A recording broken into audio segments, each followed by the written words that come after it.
रावलपिंडी शहर में रवास से कुछ ही फासले पर 2000 साल कदीम मनक्याला स्तूपा अपने दामन में सैकड़ों कहानियां छुपाए हुए है।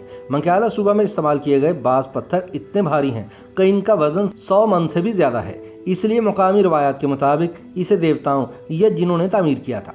ताहम हुकाम की अदम तवज्जुही के बाइस आज यह कदीम स्तूपा शिकस्त और रेख का शिकार है। बुद्ध मत के रज़्मिया दास्तानों पर मुश्तमिल किताब जातक कहानियों में लिखा है कि गौतम बुद्ध का पहला जन्म शहजादा सत्वा की शक्ल में हुआ था। इसी की याद में अशोक आजम ने शानदार स्तूपा तामीर करवाया था। देखा जाए तो मनक्याला का स्तूपा सांची के अजीम स्तूपा से हूबहू मुशाबे है, जो मध्य प्रदेश में 3री सदी कब्ल वसी में अशोक ने ही बनवाया था, जहाँ पर बुद्धा की राख भी दफन की गई थी। सांची के स्तूपा और मनक्याला के स्तूपा का मुआवजा करें तो ऐसा लगता है कि दोनों को एक ही तरह के मामारों ने बनाया था। मनक्याला के स्तूपा के बारे में कई रवायत हैं, जिनमें से एक ये भी है कि सियालकोट के राजा सालवाहन के बेटे राजा रसालू ने इसी मुकाम पर उन 7 देवों का मुकाबला किया था, जो यहाँ हर रोज किसी न किसी आदमजात को निशाना बनाते थे। रिवायत के मुताबिक इनमें से 6 देव मारे गए थे और 7वां भागकर तरकई की पहाड़ियों में छुप गया था। बाज़ रिवायात के मुताबिक मनक्याला रियासत मानकपुर का दारुल हुकूमत था। मेजर जनरल कंगम ने बुद्ध मत पर काफ़ी तहकीक की और वो आर्कियोलॉजी सर्वे ऑफ इंडिया का डायरेक्टर जनरल भी थे। वो इस नतीजे पर पहुंचे कि यहाँ पर बड़े पैमाने पर आग से तबाही के आसार पाए जाते हैं, जो शायद सफ़ेद हनों ने लगाई थी, जो यहाँ 5वीं सदी में हमलावर हुए थे। उन्होंने जब मनक्याला के इर्द गिर्द के आसार का जायजा लिया तो उन्हें यहाँ किसी शहर के आसार नहीं मिले, माँ सिवाय एक बड़ी इमारत के, जिसके बारे में उन्होंने कहा कि यह महीब दीवारें खानकाहों और मजहबी इमारत की हो सकती हैं। दूसरी तरफ मुकामी लोगों का ख्याल है कि यह राजा मान का महल था, लेकिन जनरल कनिंगम के मुताबिक जब टेक्सला और मगिध से राजे और रानियां यहाँ आते होंगे तो उनके ठहरने के लिए ये महल बनाया गया होगा। मनक्याला स्तूपा में इस्तेमाल किए गए बाज पत्थर इतने भारी हैं कि इनका वजन 100 मन से भी ज्यादा है। इसलिए मुकामी रवायत के मुताबिक इसे देवताओं या जिन्होंने तामीर किया था। कभी इसके गिर्द गोलाई में तवाफ करती सीढ़ियां इसकी चोटी तक जाती थी, जहाँ से ख्वास अंदर उतरकर इबादत करते थे, जहाँ बुद्धा की राख भी अशोक ने खसूसी तौर पर रखवाई थी। इनकी इसी फजीलत के सबब इन्हें निहायत मुतबरक गर्दाना जाता था।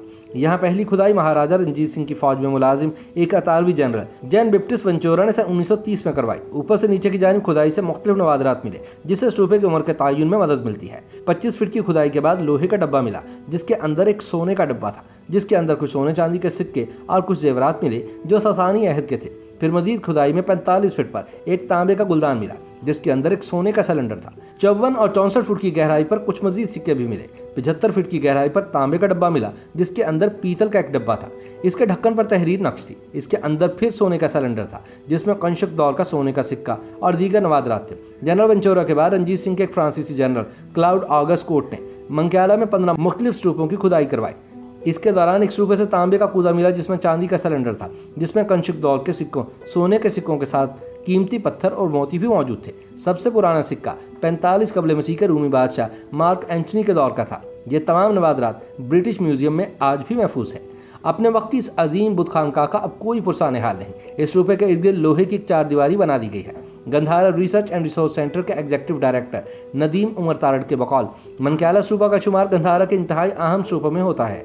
उन्होंने कहा कि आर्कियोलॉजी डिपार्टमेंट अगर चाहे तो वो अब भी इसको अपनी असल हालत में बहाल कर सकता है, क्योंकि वक्त के मसाइब का मुकाबला करने के बावजूद आज भी ये बहुत अच्छी हालत में है। हुकूमत अगर मजहबी सियाहत को रवाज देने में मुखलिस है तो फिर मनक्याला स्तूपा की बहाली के लिए फंड मुख्तस किए जाए और इसे आलमी विरसे के नक्शे पर लाया जाना चाहिए।